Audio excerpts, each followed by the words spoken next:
रांजणगाव महागणपती देवस्थान ट्रस्टची नूतन कार्यकारिणी नुकतीच जाहीर झाली। या कार्यकारिणीत ॲडव्होकेट विजयराज दरेकर, राजेंद्र देव, नारायण पाचुनकर, शेखर देव आणि ॲडव्होकेट संतेश दुंडे यांची विश्वस्तपदी नियुक्ती करण्यात आली। देवस्थान ट्रस्टच्या विश्वस्त मंडळात 2 देवघराण्यातील व्यक्ती आणि 3 जिल्ह्यातील व्यक्तींचा समावेश असतो। या निकषानुसार 5 विश्वस्तांची नियुक्ती करण्यात आली। या नवनियुक्त 5 विश्वस्तांचा रांजणगाव ग्रामपंचायतीच्या वतीने सत्कार करण्यात आला। तसंच मावळते विश्वस्त डॉक्टर अंकुश लवांडे, डॉक्टर एकनाथ खेडकर, विजय देव आणि ॲडव्होकेट अशोक पलांडे यांना निरोप देण्यात आला। या सोहळ्याचं वैशिष्ट्य म्हणजे शनिवारी रमजान ईद असल्यानं मुस्लिम बांधवांनी नवनियुक्त विश्वस्तांना शिरखुर्मा देऊन त्यांचं स्वागत केलं। या प्रसंगी ॲडव्होकेट विजयराज दरेकर, डॉक्टर संतोष दुंडे, राजेंद्र देव, शेखर देव आणि नारायण पाचुनकर यांनी भावी कारकिर्दीत देवस्थानच्या विकासासाठी प्रयत्नशील राहण्याचं आश्वासन दिलं। ॲडव्होकेट विजयराज दरेकर यांचं विश्वस्तपदी रांजणगाव इथे नियुक्ती झाल्याबद्दल त्यांचं सी मूव्हीज अँड न्यूज चॅनलकडून हार्दिक अभिनंदन। तसंच तुमच्या सहकार्यांचे देखील खूप साऱ्या शुभेच्छा। सर, आता कुंभमेळा चालू होतोय, म्हणजे कुंभमेळा चालू झालाच आहे, तसंच आपलं आता श्रावण महिना चालू होईल, तसंच गणपती उत्सव देखील काही दिवसांवरतीच आलेला आहे। तर भाविकांची देखील या ठिकाणी मोठ्या प्रमाणात गर्दी होणार आहे। तर त्यांच्या सोयीसाठी किंवा सुविधांसाठी तुम्ही काय प्रयत्न करणार आहे? यापूर्वीच्या विश्वस्तांनी भाद्रपद गणेशोत्सवामध्ये ज्याप्रमाणे भाविकांना सुखसुविधा उपलब्ध करून दिलेल्या आहे, त्या पद्धतीच्या सुखसुविधा उपलब्ध करून देत असताना त्यामध्ये जास्तीत जास्त अत्याधुनिकता आणण्याचा प्रयत्न आम्ही या ठिकाणी निश्चित देवस्थान ट्रस्टच्या माध्यमातून करणार आहोत। त्याचप्रमाणे पंढरपूर या तीर्थक्षेत्रा ठिकाणी ऑनलाईन दर्शनाची सुविधा आहे, तशाच पद्धतीने ऑनलाईन दर्शनाची सुविधा पण या ठिकाणी आम्ही या भावी काळामध्ये सुरू करण्याच्या दिशेनं निश्चित प्रयत्न करू।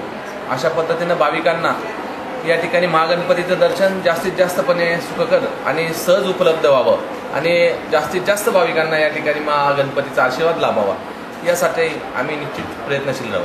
आमची जी नियुक्ती केली त्याबद्दल सर्वप्रथम सर्व ग्रामस्थांचे वगैरे मी अभिनंदन करतो। त्यानंतर या ज्या ट्रस्टबद्दल सगळ्यात महत्त्वाचा विषय म्हणजे रांजणगाव गणपती येथे अजूनही 10वीच्या पुढे शिक्षण घेण्यासाठी काही शैक्षणिक कुठलीही संस्था नाही। तर ट्रस्टची 96 एकर ही जमीन उपलब्ध आहे।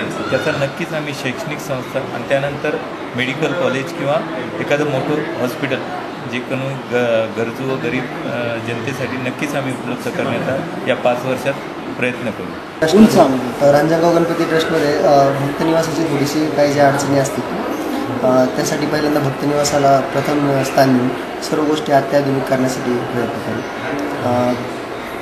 त्याचप्रमाणे काही जे विकास कामं राहिलेली असतील त्यालाही प्राधान्य देऊन ते पहिल्यांदा पूर्ण करू। हे एक गाव राहिलेलं नाही, जवळपास MIDC आहे।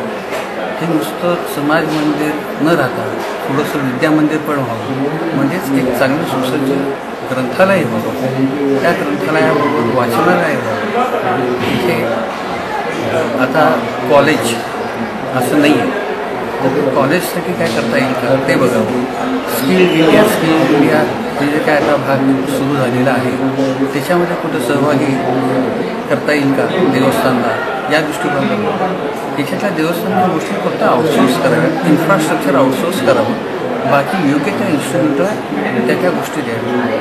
तीर्थस्थानातून जे भाविक लोक आपल्याला देणग्या देतात त्याच्यातून हे संपूर्ण जे विकास प्रकल्प जे आहेत भाविकांसाठीचे आणि त्याच जोडीला हा रांजणगाव गणपतीचा जो परिसर आहे परिसरातील विकास कामं, त्या दोन्ही गोष्टींची जोड ह्या पुण्याच्या निमित्ताने होणार आहे। त्याच जोडीला बरेच दिवस झाले या ठिकाणी देवस्थानच्या तर्फे एक विक्री केंद्र, धार्मिक गोष्टींचं विक्री केंद्र असावं, त्याच्यामध्ये धार्मिक परंपरा असलेली पुस्तकं असतील किंवा त्या ठिकाणी फोटो किंवा त्या लोकांना आपल्याकडे घरी घेऊन जाण्यासाठी म्हणून काही वस्तू असते ज्याला सुवेनिर म्हणतात। या ठिकाणी जाऊन आलं, मला याचं पावित्र्य आवडलं, हे माझ्याकडे असावं, असं एक विक्री केंद्र जर डेव्हलप केलं जे आत्तापर्यंत नाही आहे, त्या विक्री केंद्राच्या माध्यमातून लोकांची घरी ती आठवण पण राहील आणि लोकांना अशा गोष्टी हव्या असतात। दरम्यान सी न्यूजचे संचालक प्रदीप ढोकले आणि बाळासाहेब ढोकले यांनी नवनियुक्त विश्वस्तांना शुभेच्छा दिल्या।